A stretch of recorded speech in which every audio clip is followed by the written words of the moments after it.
新聞一開始先來看這條消息，有人定定講唱歌換唱歌，政治換政治，確實唔是安尼。就像這國立客家兒童合唱團受邀請去參加這八月澳門舉行的2026世界合唱大會，卻受到中國的打壓。活動網站頂頭呢，6月22說把這團名對 National Taiwan 改做 China Taiwan。主辦單位表示講，這個改名是受到澳門政府的指示，那準備照做活動就無度舉辦。咱的客委會強調講，這名稱若準備改倒轉來，就繼續參加。陸委會也表示譴責。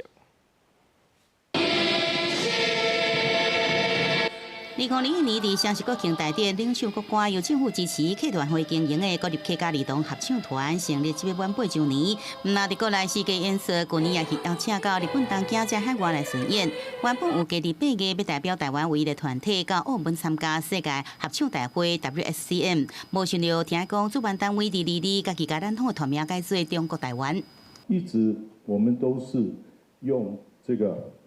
就是國立客家兒童合唱團，然後它的英文名稱是 National Taiwan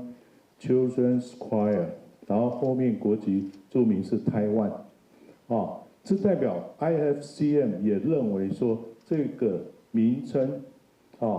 包括英文的稱法，這個是國際所能接受的。4月21號的 WSCM 主辦方他來函片面要求我們變更團名來變成 Chinese Taipei。4月初，主辦單位所公布的宣傳影片，明明也是正確稱呼 National Taiwan， 不過在6月22日後，受到中共介入，活動的官方網站已經把團名改做 China Taiwan。根據了解，這擺活動是接受當地澳門政府的補助，並且按照指示進行，若無就無法舉辦。人有人格，國有國格，人格不能被踐踏，國格不能被矮化。要求主辦單位將伊名稱改過來，迄若改過來，我哋就要參加的機會；迄無改過來，我哋就拒絕參加。